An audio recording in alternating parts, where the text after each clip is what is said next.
And the Trump administration, as we've been talking about, has threatened to indict Federal Reserve Chair Jerome Powell over congressional testimony that he made last summer about a Fed building project. Our next guest says these criminal investigations are a mistake, and if Trump is successful at removing Powell, the actions will simply backfire.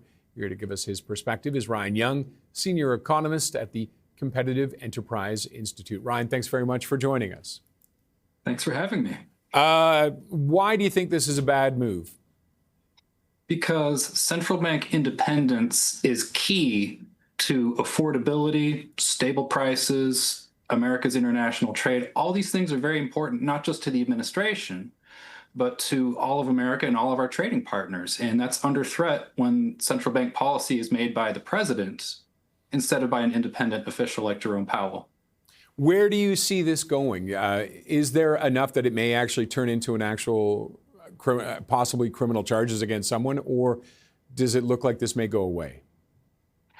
I'm guessing the charges will not stick, but the message has been sent. Chairman Powell's term ends in May, which brings up the question, why bring charges now if he's going to be out of office in 4 months?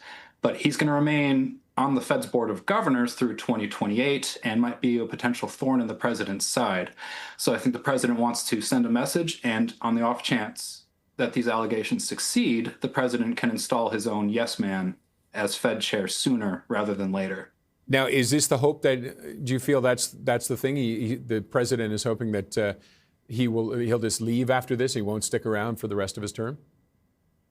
I think that's what he hopes. I'm not sure what's actually going to happen, but the president wants very low interest rates. He wants an easy money policy, and the Fed's not giving it to him. So this is his way of trying to force the issue.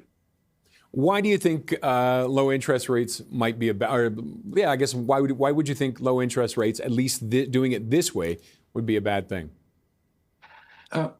Because the trade-off of low interest rates is higher inflation. Some stimulus might be nice, although with GDP growth in the U.S. coming in at over 4% last quarter, which is fantastic, you might question why there's the need for stimulus in the first place. But the president just has a long-standing idiosyncratic preference for low interest rates and easy monetary policy.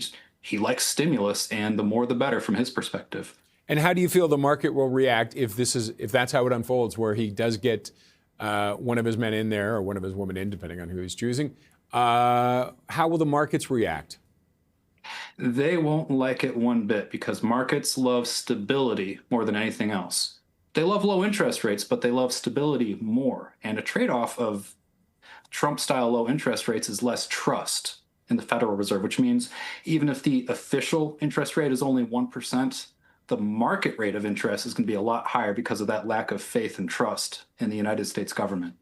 Now, we've seen situations like this before in the U.S., I believe, with Nixon, was it not, in the early 70s? How did that unfold? Yeah, Nixon installed a Fed chair named Arthur Burns, who was a respected economist until he took that position, and then he essentially was Nixon's yes man. He did all the stimulus and easy money policy leading up to the 1972 and 74 elections that Nixon wanted, but it backfired because the trade-off to stimulus now is inflation later, and that's what caused a lot of the great stagflation that we saw in the 1970s. And you think that we could see a repeat now? Are things different or no?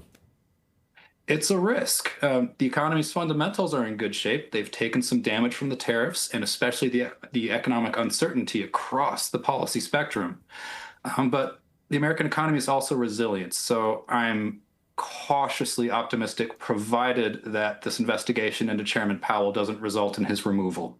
Now, is there a possibility that Powell's replacement could actually maintain the independence of the Fed? Yes, and that is where Congress comes in. They get to approve whoever the president nominates, which means if the president selects someone who they don't think will be their own person, Congress can say, no, send us someone more independent. That could be its own showdown. We'll find out in the next few months. Who do you think is the favorite right now? Because, I mean, Trump has said he has one picked out. Who do you think is the favorite, and who would that be okay? Would that be palatable to Congress? Kevin Hassett is the name that a lot of people are bandying about.